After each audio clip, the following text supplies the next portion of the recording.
আজকে বেরিয়ে বাবা আমাকে কি কি সারপ্রাইজ দিল সেই কথাই এই ভিডিওতে তোমাদের সঙ্গে শেয়ার করব। কোথায় কোথায় গেলাম, কি কি খেলাম, কি কি দেখলাম, সবকিছুই থাকবে এই ভিডিওটাতে। প্লিজ তোমরা সবাই সঙ্গে থেকো আর দেখতে থেকো। সামনেই আসছে বড়দিন, মাঝে শুধু আর একটা দিনই বাকি আছে বড়দিনের জন্য। সেই উপলক্ষেই সেজে উঠেছে সবকটি চার্চ। আমি এখন যেই চার্চের সামনে দাঁড়িয়ে আছি সেটি হলো ব্র্যান্ডেল চার্চ। আমি আর বাবা বেরিয়েছিলাম একটা কাজের জন্য। তারপর হঠাৎ করেই বাবা আমাকে বলল, চল তাহলে আজকে ঘুরে আসি। আর আমিও ভাবলাম যখন হাতে কোনো কাজ নেই তখন তাহলে ঘুরে আসা যাক। আর এমনিও কার না ঘুরতে যেতে ভালো লাগে। সামনে যেহেতু ক্রিসমাস এসেই গেল তাই দোকানগুলো সেজে উঠেছে। আর এইগুলো দেখে আমার নিজের ছোটবেলার কথা মনে পড়ে যাচ্ছিল। কত বাড়ি ঘর সাজিয়েছি এসব দিয়ে, এখন কিনতে মন চাইলো আর কিনি না।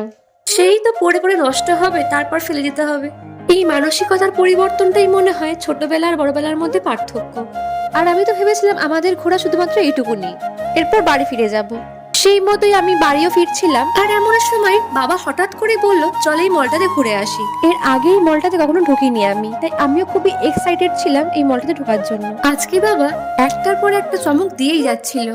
আর আমি ভাবছিলাম সাডেনলি হয়তো বাবার মনে হয়েছে সেই জন্য আমাকে বলছে। কিন্তু তারপরে গিয়ে জানলাম যে বাবা আগে থেকেই প্ল্যানিং করে রেখে দিয়েছিল সবকিছু। আমি কখন গিয়ে জানলাম সেই কথা আমি পরে আসছি। তো এখন আমরা চলে এসেছি ফুড কোর্টে। সামনেই এতগুলো দোকান দেখে আমি ভাবলাম যে খাবারটা কোথা থেকে খাবো। আর সামনে এতগুলো অপশন থাকলে কারই না ডিসিশন নিতে সময় লাগে বলো তো। যাই হোক, তারপর গিয়ে নিজের খাবারের অর্ডারটা দিয়ে দিলাম। তারপর প্রায় অনেকক্ষণই আমরা ওয়েট করছিলাম আর বাবার সাথে বসে মজা করছিলাম, ছবি তুলছিলাম। প্রায় বেশ অনেকদিন পরেই আমি আর বাবা ঘুরতে গেছিলাম কোথাও। তারপর আমাদের খাবার রেডি হয়ে গেছিল। আর আমি যেটা অর্ডার করেছিলাম আমি ভেবেছিলাম তার মধ্যে হয়তো পেপসিও থাকবে সেই কম্বোটার মধ্যে, কিন্তু সেটা ছিল না। তাই জন্য আমার একটু মাথা গরম হয়ে গেছিল। কিন্তু আর কি করা যাবে, যেটা দিয়েছিল সেটাও ভালোই ছিল। আর এই যে এখানে দেখো দেখাচ্ছি চিকেনের পিসটা, তোমরা যদি এই কম্বোটার রিভিউ চাও আমি সেটাও দিয়ে দেবো। তারপর খাওয়া হয়ে যাওয়ার পরে আমি চারপাশটা একটু ঘুরে দেখছিলাম। আর আমার তো এই জায়গাটা খুবই ভালো লেগেছিল। আর আমার ভিডিওতে বাবা চলে আসছিল বলে বাবাকে বললাম একটু সরে যেতে। আর আমি এখানে হাত তুলে কি করছিলাম, কেন করছিলাম আমি নিজেও এখন বুঝতে পারছি না। লিফটে এটার ছবি দেখে আমি আর বাবা প্ল্যানিং করলাম যে এই পিৎজাটা পরের বার এসে খাবো।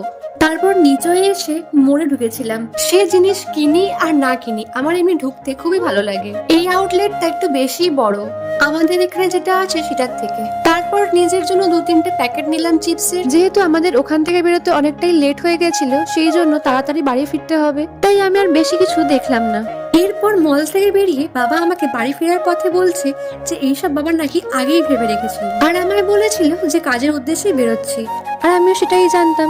আর আমাদের ফেরার পথে চন্দননগরের স্ট্যান্ডও পড়ে। কথা বলতে বলতে চন্দননগর চার্চেও চলে এলাম। প্রত্যেক বছরই 25 তারিখে আমরা এখানে আসি। আর সেদিনকে এতই ভিড় হয় এখানে যে এখানে দাঁড়ানোর জায়গা পাওয়া যায় না। ভালোই হলো, এবার তাহলে ফাঁকায় ফাঁকায় দেখে নিলাম আর তোমাদেরকেও দেখিয়ে দিলাম।